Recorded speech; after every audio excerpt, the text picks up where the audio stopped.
Isang paalala, ang video na ito ay ayon lamang sa aking sariling pananaliksik. Hindi ko nais na pilitin ang sino man na maniwala sa videong inyong matutunghayan. Kung hindi kayo kumbinsido sa mga impormasyon at taliwas ang inyong paniniwala sa kaalamang aking ilalahad, maaari kayong gumawa ng sarili ninyong pagsisiyasat para sa inyong kakontentuhan. Ang videong ito ay gabay lamang sa mas malalim na kaalaman at pag-intindi at hindi gawa ng isang profesional. Naniniwala ako na malaya tayong magbigay ng opinyon at suhestyon bilang malayang mamamayan ng Pilipinas. Maraming salamat po.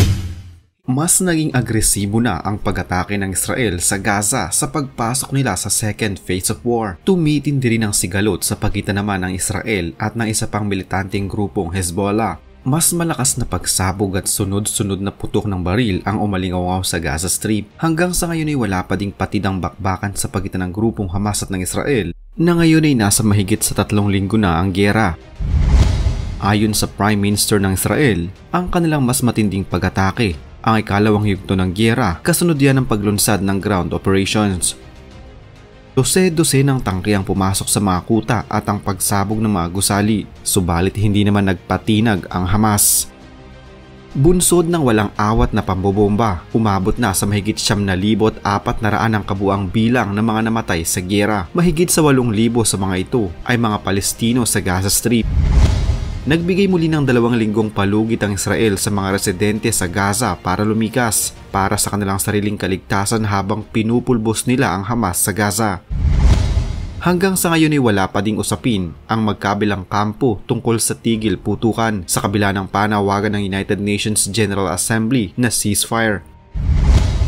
Kasabay din ang paglala ng sitwasyon sa pagitan ng Gaza at Israel, tumitindi din ang sitwasyon pagdating naman sa pakikipagpalitan ng mga airstrike na mula sa bansang Lebanon patungong Israel. Mula naman ito sa isa pang militanteng grupong kalaban din ng puwersa ng Israel, ang Iranian-backed group na Hezbollah. Nagpakawala din ang Israel ng rocket sa Syria bilang ganti sa pinalipad na missile sa kanila.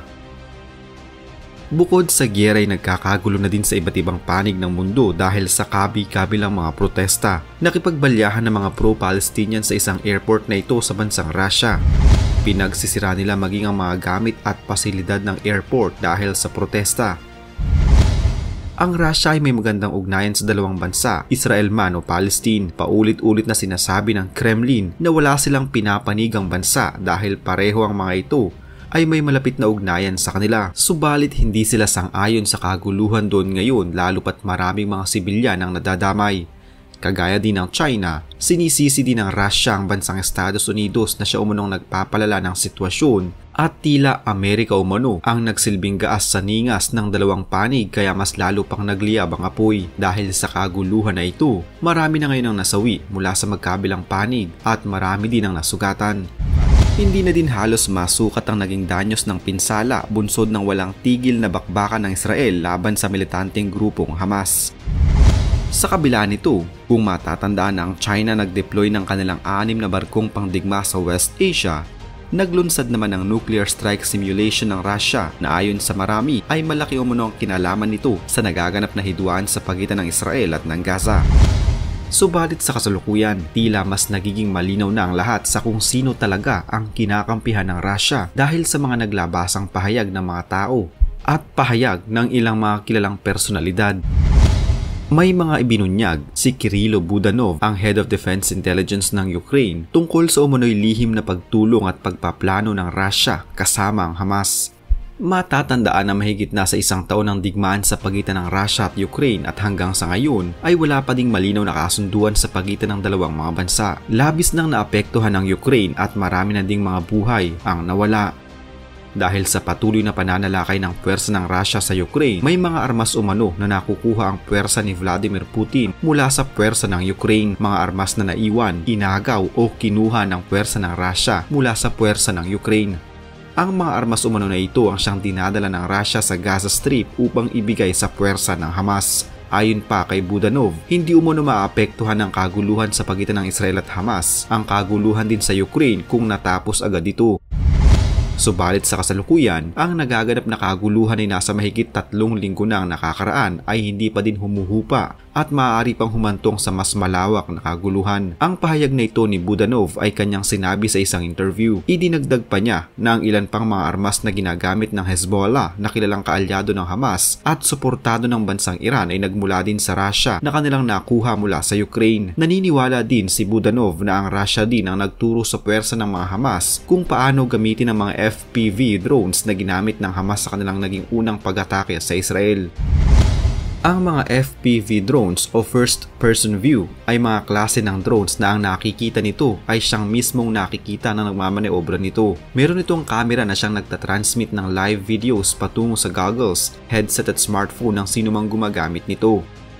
Wala umano na kahit na sinong maaaring magturo nito sa Hamas maliban na lamang sa mga nakagamit na nito, at isa na nga dito ay ang Russia na kanilang ginamit din sa Ukraine noon. Inamin din ng Defense Intelligence ng Ukraine na isang linggo bago magsimula ang kaguluhan sa Israel, isang Russian radio station Sputnik satellite ang opisyal na inilaunch sa Lebanon na nagbo-broadcast gamit ang lengguwaheng Arabo. Maaari umunong mensahe ito ng isang propaganda ng Russia para tulungan ang Hamas. Kung matatanda ang muli, ang grupong Hezbollah na kilalang kaalyado ng Hamas ay mula sa bansang Lebanon. Bukod sa Lebanon, ang militanteng grupong ito ay suportado din ng bansang Iran mula pa man noong magkaroon ng kaguluhan sa Syria. Noong unang mga linggo ng kaguluhan ay sinabi ng Lebanon na wala silang gagawing aksyon laban sa kahit na sinong bansa basta hindi sila ginagalaw ng sinuman. Subalit sa mga nakaraang araw, patuloy pa din ang ginagawang airstrike ng Hezbollah mula sa Lebanon laban sa Israel. Noong 24 ng Setyembre, halos 2 linggo bago ang pag-atake ng Hamas sa Israel, isang Russian aircraft ang inilipat sa geostationary orbit ng Israel. Ang aircraft na ito ay may kakayahan na magsagawa ng isang electronic warfare at harangin ang mga satellite signals na hindi makapasok sa dapat nitong patutunguhan. Mula naman na 22 hanggang 24 ng Setyembre, ilang mga Russian military delegation ang bumisita sa Iran. Maaring ito umano ay isang pagpupulong tungkol sa mga hakbang at aksyon na kanilang plano hindi na lamang sa Ukraine kundi maging sa Israel. Ang ginawang ito ng Russia ay hindi nagpapakita ng anumang senyales na pinapanigan nila ang Palestino o ang Israel. Ito ay tila pagmamatigas lamang nila sa Amerika na hindi umano marunong sumunod sa mga international law. Ang bansang China at Russia ay nagkakasundo pagdating sa kanilang ipinaglalaban kontra sa Amerika. Ayon kay Jinping, ang Amerika umano ang siyang dahilan kaya mas lalong lumalala ang kaguluhan sa pagitan ng mga Hudyo at ng mga Muslim. Ito din ang nagiging pahayag ng bansang Russia na kilalang kaalyado ng China at kilala ding kakumpetensya ng Amerika. Sinisisi din ng bansang Russia ang Amerika na sila umano ang nagpapalala ng sitwasyon. Tila ang dalawang mga higanteng bansa na ito ay nagkakasundo sa kanilang iisang layunin at isisi ang lahat sa Amerika na kanilang mortal na kalaban. Walang naging malinaw na pahayag dito ang Russia at hindi pinansin ang pahayag ng Ukraine na sa kasalukuyan ay kinukubkub din nila.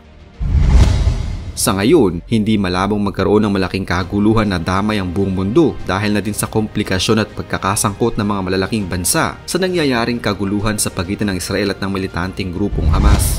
Sa ngayon ay mas pinaninindigan ng Russia ang kanilang mga sinabi noon na ang bansang Amerika umano ang siyang nagpapalala ng sitwasyon at kaguluhan. Paliwanag din ng Russia na wala silang pinapanigan at patas umano ang kanilang simpatsya sa bawat panig. Ito'y marahil na din sa mahabang ugnayan ng Russia sa Palestine, Israel at iba pang mga bansa sa rehiyon. Bunsod na din ang kanilang ninanais na pagpapalawak ng kanilang impluensya sa gitnang silangan. Kaya sa ngayon ay nagsisilbi ang Russia bilang peacemaker o mediator. Pilit na sinisisi ng Russia ang Amerika dahil sa hindi umano nito pagganap bilang tagapagpalaganap ng kapayapaan sa mundo. Ang nais ng Palestine na isang malayang estado para sa kanila ay pinalala ng hindi umano maayos na polisiya ng Israel. Nagkulong umano ang Amerika pagdating sa tunay na suportang kailangan ng Palestine kaya humantong sa malalang sagupaan ang hidwaan.